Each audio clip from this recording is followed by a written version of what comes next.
and providing solutions to address their needs. And finally is reasonability of the learning task.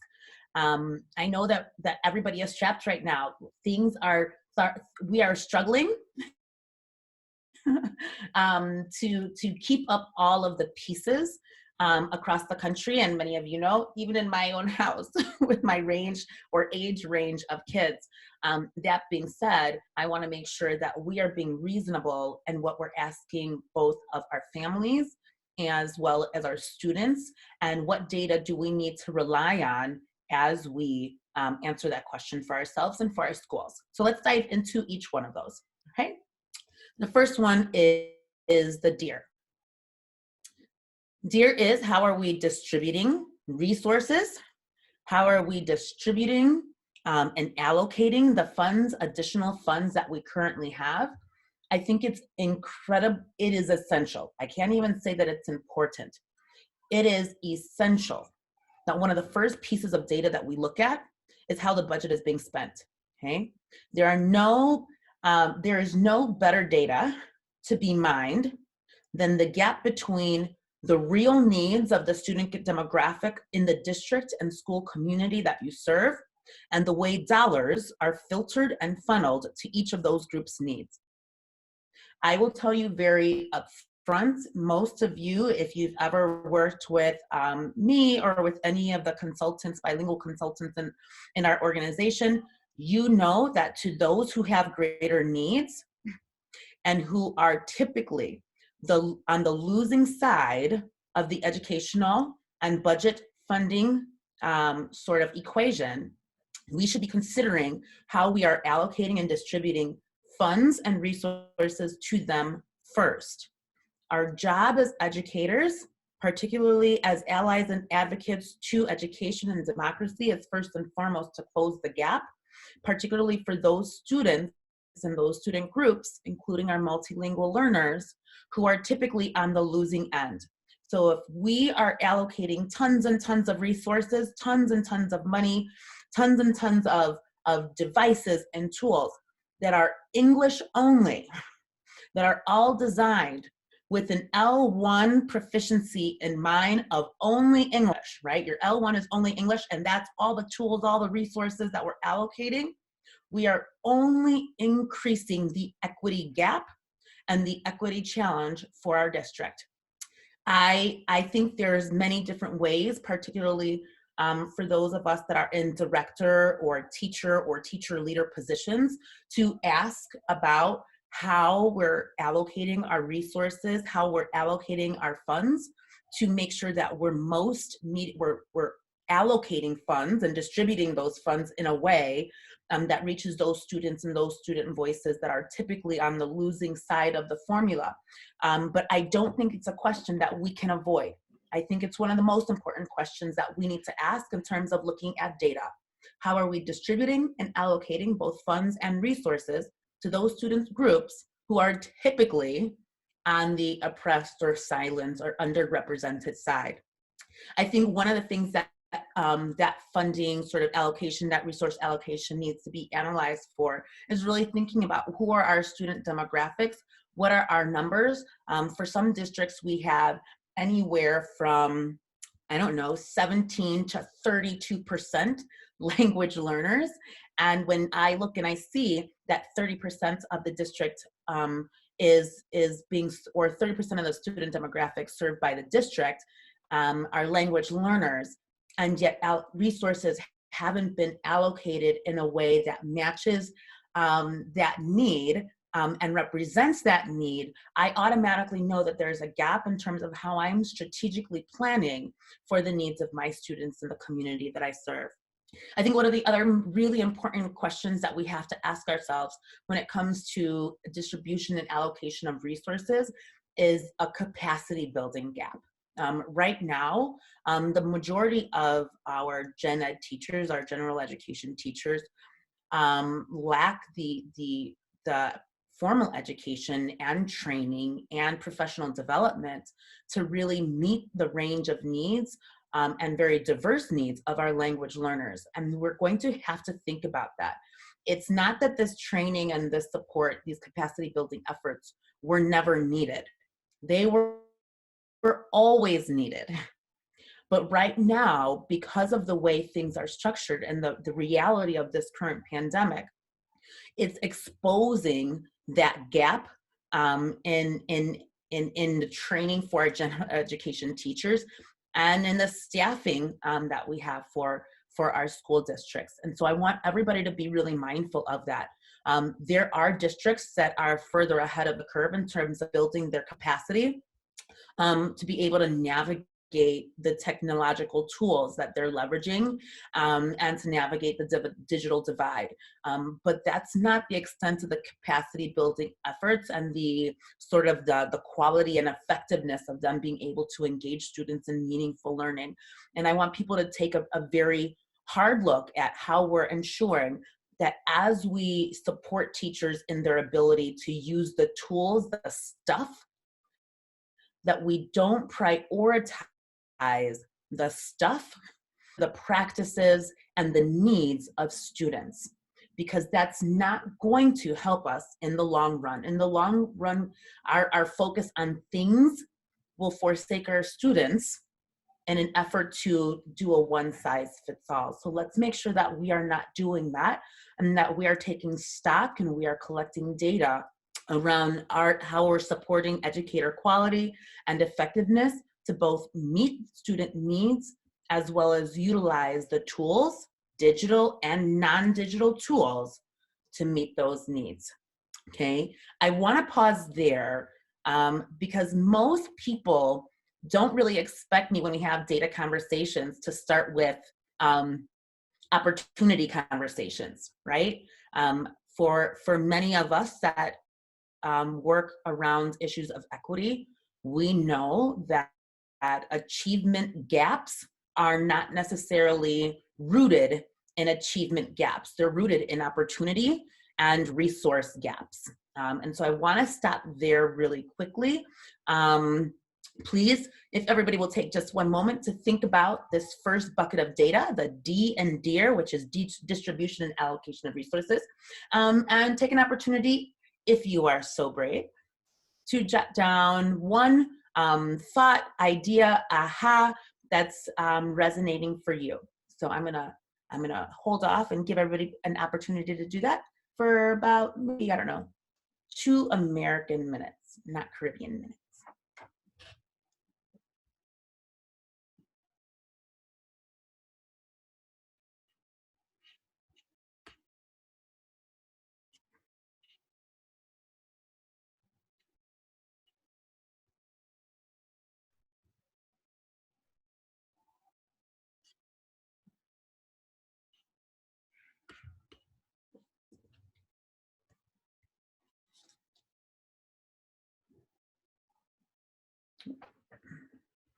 Excuse me, don't mean to lean into the camera.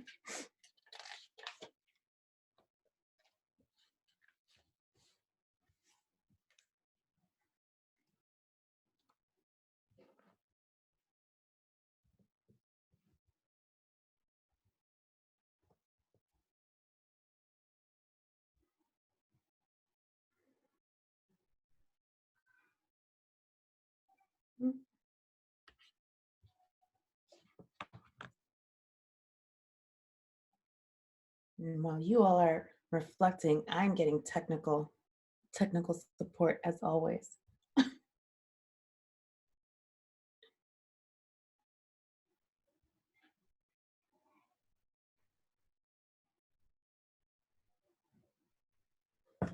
Okay.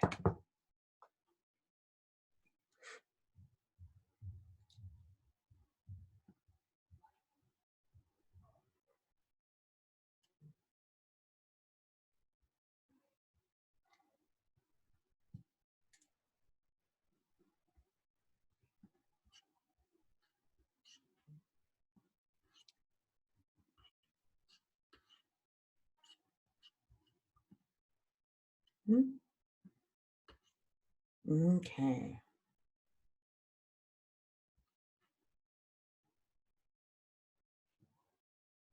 Awesome.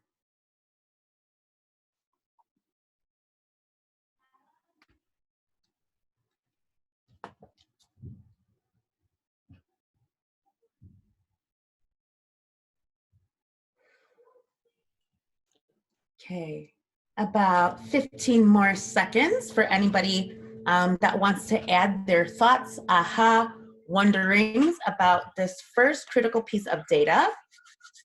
There's one that I'm going to address that was sent to me, so I think it's a great, great question.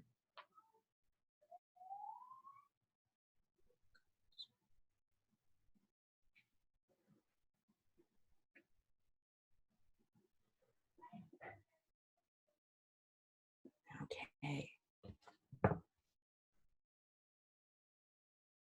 Yep. All right. Now, if I just figured out, thank you to my technical support and emotional support on this, on Zoom, who's helping me figure out why I can't see certain things on my screen and all that good jazz. So,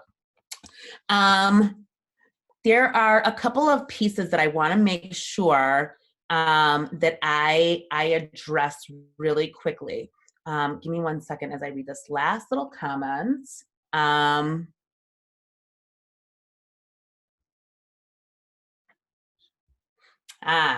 So there's 2 brilliant questions that were asked. Number 1 is this idea of educator effectiveness, right? Like, how are we distributing resources in terms of like capacity building efforts? Right now, there's a lot of online PD going on, online supports, there's PLCs, there are different things that buildings and districts are doing to help teachers, help their leaders as well, help their coaches be more effective in this transition into a digital world, digital learning, digital education. Part of that should be how they actually understand the needs of their students, number 1, and number 2, meet the needs of their students. We across the country have, we've had a very interesting history of othering our students. When by that I mean that we say, listen, I'm a this kind of teacher.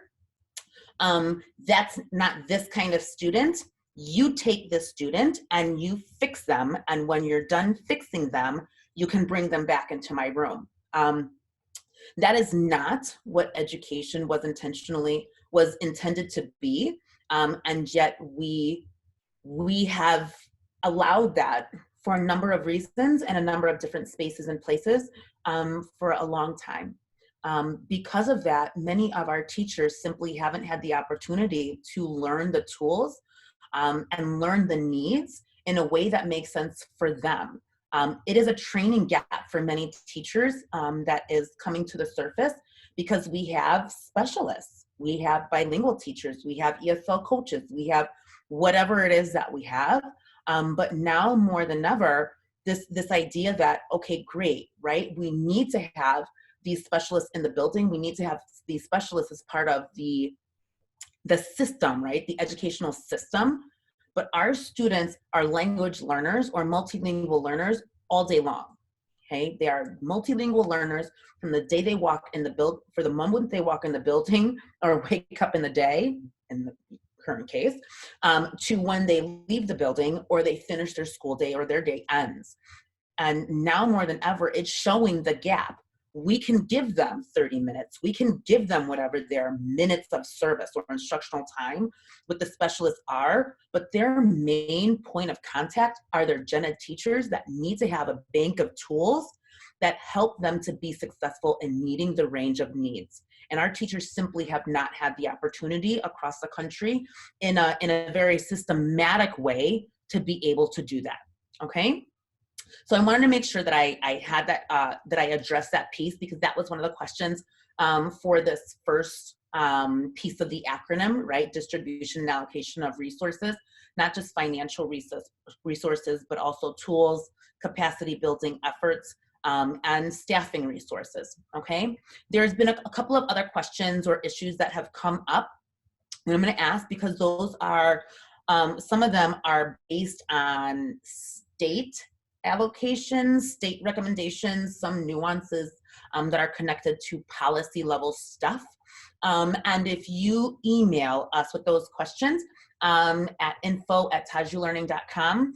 We can better address that once we know what state and or country and or district you may be coming from, because some of those responses are very nuanced, okay? So I wanna make sure that we continue on to the next piece, which is engagement, okay? Now, when it comes to engagement, my friends, we have, interestingly enough, and I'm actually a little bit, what is it, verklempt? I'm at a loss for words with some of the conversations that I've had around this all or nothing mentality that continues to pop up across the country, right? That we're going to either go all digital or not digital at all. It's either we're going to say that everybody has access to the same tools, the same everything, the same resources, physical resources, whether it's a Chromebook, iPads, et cetera. And if we can't do that, then we're not doing anything else, or we're not going to do that at all for those that have access to it.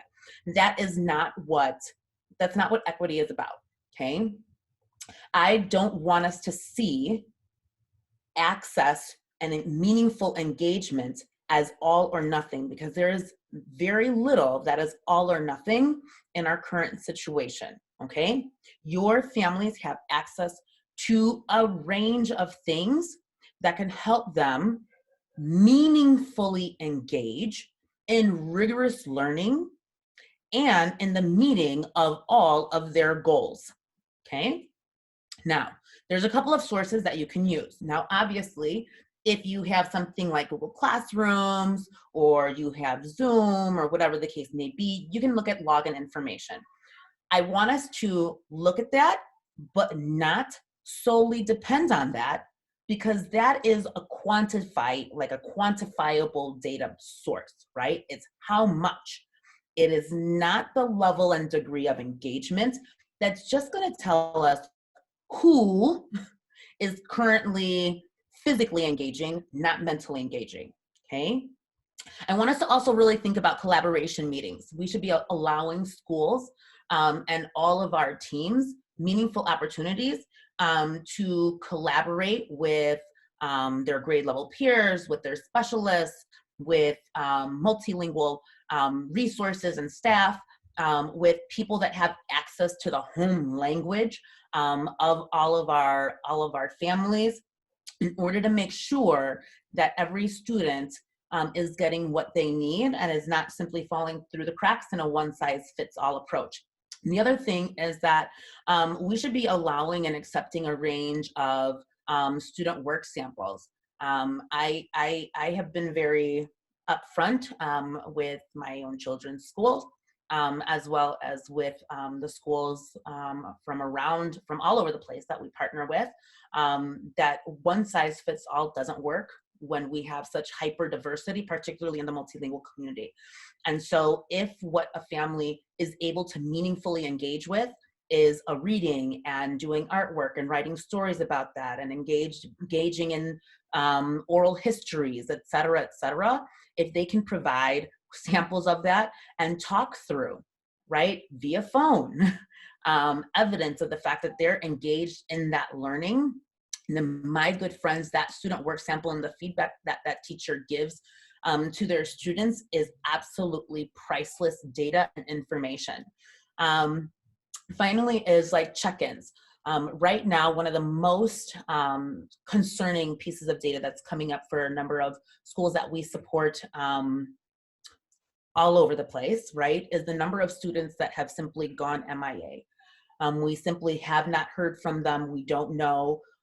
They haven't logged into any of the tools that we had. They haven't reached out to social media. They haven't sent emails to main hotlines, et cetera, that have been set up or should have been set up by now.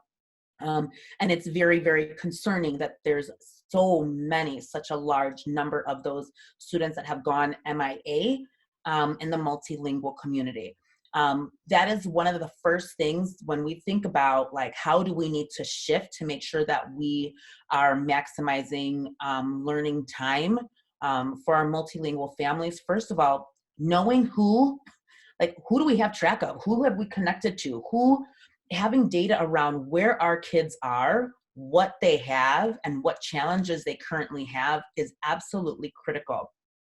We're going to have to reach out to our families utilizing a range of tools. If you were not on our webinar last week, please know that it's going to require that we not just step out of the box, but in some cases that we completely throw the box out of, out of the house, and really think about how have we in the past connected to and communicated with our multilingual families. Yes, tap into social media. Yes, make sure that you are tapping into email, to all the digital tools, Google Classrooms if you have it, et cetera, et cetera. But you're also going to have to tap into maybe your local media stations, your TV partners. There are so many public media stations that have said, listen, we are willing, we are here, we can do it in the language of our families and of our community. Just let us know what needs to happen. Your grocery stores, your sports and community partners, tap into them for your families who you've not have not heard from just yet, because the reality is, okay, I apologize, friends. That's my technology going crazy. I'm trying. Just keeping it real during the digital age. The reality is that if we don't know where our students are right now, how do we support them? How do we allocate resources? How do we engage in strategic shifts? And it's not okay to simply say, we sent emails out, we sent Twitter messages out, we couldn't get a hold of them. Right now, for some of our families, we are truly talking about a life and death reality, life and death conditions in some places across the country.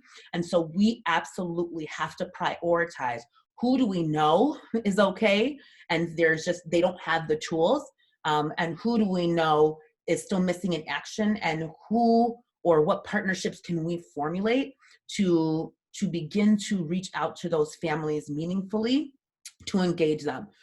Some information that you're going to want to make sure that you tap into via those resources is who is engaged in rigorous learning. I need for us to remember that it's absolutely critical that rigorous learning has to happen across a number of fronts. It is not just content learning. It is also language learning, okay? It is also cultural learning. For those of us that are dual language programs, we absolutely have to make sure that we are staying tapped into that third pillar, because the entry point into pillar 2 and pillar 1, okay? If you have students with special needs, you need to make sure that they're also engaged in rigorous learning around their IEP goals. We need to make sure that we are keeping track of each of these pieces, and just making sure that we have real information about what's happening and what's not happening, so we can fill those gaps. The last piece is something that I've had some pretty frank and honest conversations with, and that is, who are we in jeopardy of losing completely to digital devices once this is all said and done? And to be honest with you, to me, the most simple data that we look at is who's gone 100% digital with no other alternative for learning for our multilingual learners. Because if it's an all or nothing, and the only opportunity for students is to engage in the digital world, and in some cases it's up to 4, 5, 6 hours, what is going to be the consequence of that once we are out of this pandemic and we are to engage in conversations and activities that develop oracy, in collaboration and collaborative learning structures, et cetera, okay? I want to again pause there very, very briefly to see if there's any questions before I move on to the next data point, data set, data conversation in DEAR. Any questions that we need to get to? I'm going to make this a for real 1 American minute pause.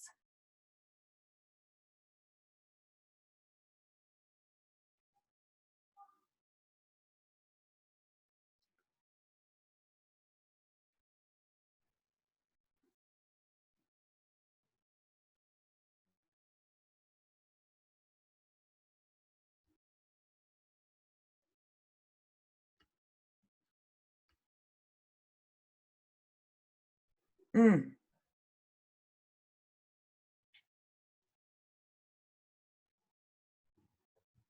okay.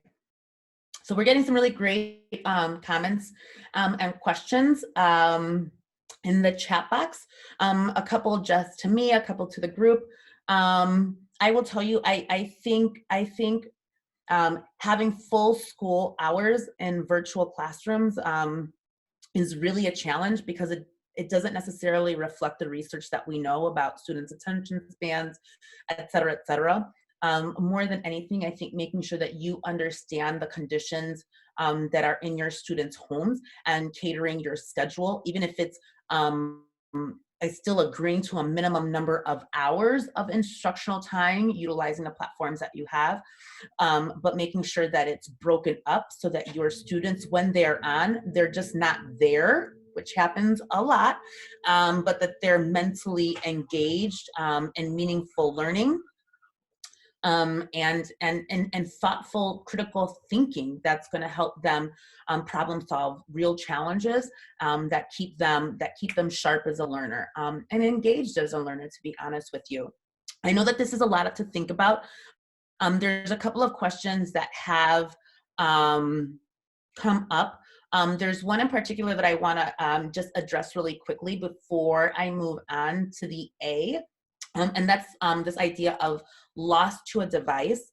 I can tell you that I've seen a change across the country. I think a lot of us have seen it, where video games and telephones and apps and all sorts of things have become so much more interesting than sitting and actually learning, than persevering, than developing things like grit and curiosity.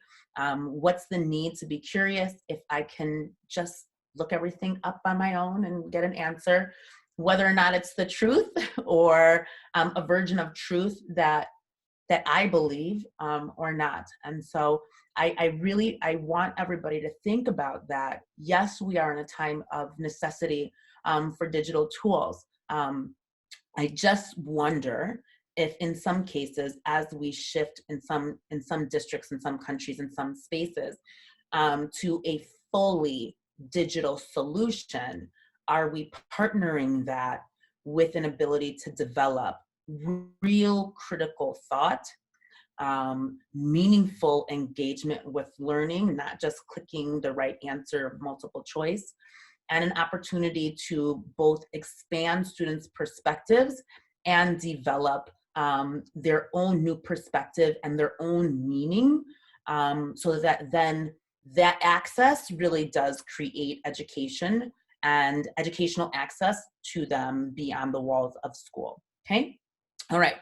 I want to go to the next one, which is accessibility of achieving. This is some of the most basic data that we need to know. We talked about it a little bit in terms of the engagement piece. There's sort of two sides of the same coin, right? Engagement to me is minds on, what they're, as Charlotte Danielson always talks about. It's about what the mind is doing. Am I clicking, right? Clicking a right answer? Or am I really thinking, learning, expanding my own meaning and perspective? Whereas accessibility is about whether I can, right? Like, this is what you've offered me. Do I have access to it? Is it possible for me to achieve under the conditions that you've created for me as a multilingual learner? I will tell you that student demographics and attendance reports are the most important pieces of information that you need to look to. One of the reasons why you need to look at demographics for your multilingual learners is because you need to look at efficiency level your students are, what year in the program they are, what their L1 is, because if you're English and 70% of your students speak Tagalog, there is a huge divide. If you've done a one-size-fits-all with no ESL, ELD, SIFE, et cetera, supports, and yet you have 10% of your students that are newcomers and or SIFE coded. You have students that are level 1s and level 2s, and nothing has been differentiated and adjusted for what their learning plan is, they don't have at all any access. Okay, we are setting them up for failure. I also want to make sure that we think about who has just basic access to devices, internet, capacity to use the tools, and home language supports, okay? Just giving them devices. It's funny, I was talking to an educator and they were telling me that they had distributed all these devices, all these Chromebooks to their families, and their families didn't know that they had to download certain things, that they needed to have internet access in order to make them work. They just thought that the computers didn't work. And so not only is it making sure that accessibility is giving people stuff, it's making sure that that stuff works, the teachers who need to use it, and making sure that we provide options for those tools to be flexible based on the language, the proficiency of the language that we provide, right? The comprehensibility of the language that we provide, but also the flexibility of being able to provide those supports in the family, okay? Finally, I wanna make sure that when we talk about accessibility of achievement, that we go back to the adults in the system as well, okay? Our adults need accessibility to understand what achievement looks like in this new reality that we have. And that means that they're gonna need training, not just to bridge the technological, the digital divide, because I don't know, I've never used Zoom before this. This is my first time hosting something on Zoom. It was something very new to me and I needed a significant amount of intervention to make it work. Our families and our teachers are also facing that reality.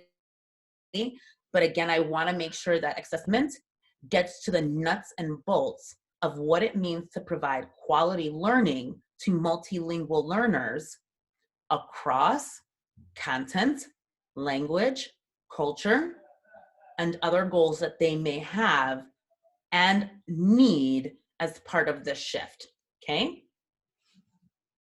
Are there questions? Okay, last but not least, and this is what brings it all together, and that's just the reasonability check, okay? For me, it's not an issue of whether or not we should have low or high expectations. Every child can learn. Every child can come out of this with stability, knowing that they are loved, healthy, and well, okay? However, we need to make sure that we are being reasonable in what we're asking them to do and how we're asking them to do it. It goes back to the issue of black and white. Do we know what our students' home language is? If we don't, we absolutely need to understand what that looks like. Do we know what our students' literacy levels and proficiency levels are? If we don't, we need to make sure that we get that information and make sure that it is part of the collaborative meetings that are happening across our multilingual teams and our non-multilingual teams. So if your collaboration time, right, your collaborative meetings, which is one of the sources, isn't cross-departmentalized collaboration where gen ed teachers, multilingual educators, coaches, our special ed or students with exceptionalities, right, representation, if all of those people aren't together thinking about the needs of our students as one, right, we are going to continue to struggle, and the things that we ask our students to do and our families to do with their kids will not be reasonable. I will tell you that one of the most important things is helping our students and our families understand. One of the most reasonable things we can do is help them understand how they can learn the standards and have access to the standards, utilizing not a single digital tool, but the things they already know from their own life, their own families, their own cultures, and things that are already happening in their homes.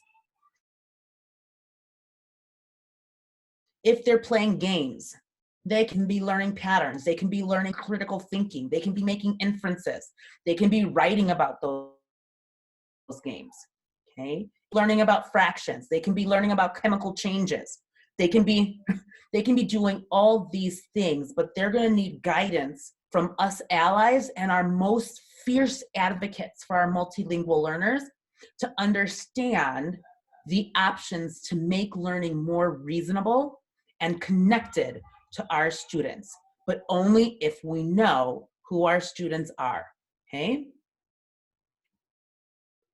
Any questions about that piece? I'm going to give us just a couple of minutes, not even a couple of minutes. Let's see.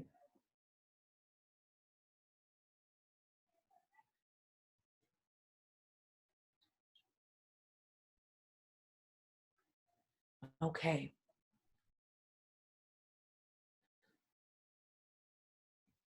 I love it. So there's a really important question that came in, and that is what happens when parents don't necessarily have access or know the language or culture to support the students at home. I'm going to tell you right now, like, utilize your own culture. Every family should be utilizing their culture as a starting point, okay? They should be utilizing their own culture as a starting point because that's what they know the best. Through what they know the best, they can begin to access content and learning that is unfamiliar, because then we're navigating, we're balancing how much hard and new learning our families are trying to do. And then they can be tapping into really simple things like artwork, music, things that are easily accessible, TV shows where they can put closed captioning on, okay? And then other cultures that utilize the language, particularly for our dual language families, okay? Now, I want to make sure that I close because we're just about up toward the end of our time, and then I'll stay on for just questions and answers for a couple more minutes. And those questions that we don't get to, I will make sure that we sort of do an FAQ at some point between now and Wednesday. Number one is, right now, I'm going to be honest with you, it is easy for us to say there's too much going on. We cannot address these, look at all these data sources. We cannot address issues of equity. We cannot do a number of things. And the reality is, I simply do not believe that. I believe that when people say we can't afford right now to look at this data, look at inequities, it is simply reflecting a set of beliefs that already existed. And we have these conversations with leaders all the time. If we are refusing to see the writing on the wall in terms of our own gaps and the gaps that we are creating, the gaps that we are widening for our most vulnerable and oppressed students, then let's name it and call a spade a spade. And for me, sometimes that's what it takes in order for people to see what their role in injustices and inequities. Now, I wanted to say, listen, I know these are times that are hard. I know that we are all struggling, but dare to be agents of change. This is an opportunity, particularly in the multilingual community, for us to not accept the way things have always been done, because the way things always have been done for many of our schools and many of our programs and students, it wasn't working for them to begin with. And so now more than ever, we need to allow our voices to be heard, to invite ourselves to those collaboration meetings, to speak to our leaders, to be advocates, to ensure that we are creating partnerships with other agencies that can help us keep track of and get in touch with those students that have gone MIA. It is absolutely imperative that we do that. So, dear leaders, I'm telling you, be change agents. Take this opportunity. For some of us, we were always trying to be sort of boxed into just providing 30 minutes of support, and we no longer have 30 minutes of support that we're bound to in our schedule. please make sure we are trying to post all of our sessions on YouTube so that we are able to go back. I know that we're all in a range of schedules. We're trying to make sure that we do that, but we will also try to embed the videos somehow, some way at some point, because remember, technology is part of my learning curve, that we do that on our website as well. We have a series of PDs. Please know that this is just for 2 of will be live Wednesday for the next some weeks. And again, even though it has my personal email listed, alexandra.guillermo@tajoulearning.com, I will tell you that the info at tajoulearning.com is a much better email. It's getting a much faster response time because our team of bilingual consultants have access to that piece. And some people have already asked me, like, what PD do you have available online, Alexandra, so that we can start building the capacity of our teachers, our educational leaders. We have this right now. One of the most important things that we're getting requests for is just technical support and remote coaching, particularly for leadership teams to manage and navigate some of this nebulous time. We are trying to transition all of our PD, all of our institutes, et cetera, onto our online platform, and we will continue to do that. But these are the ones that we know that we already have up and running. And with that, please stay on. Want to get more information or have any questions from today's session? If not, hopefully I will see everyone next week. Thank you, everybody. Thank you. Thank you.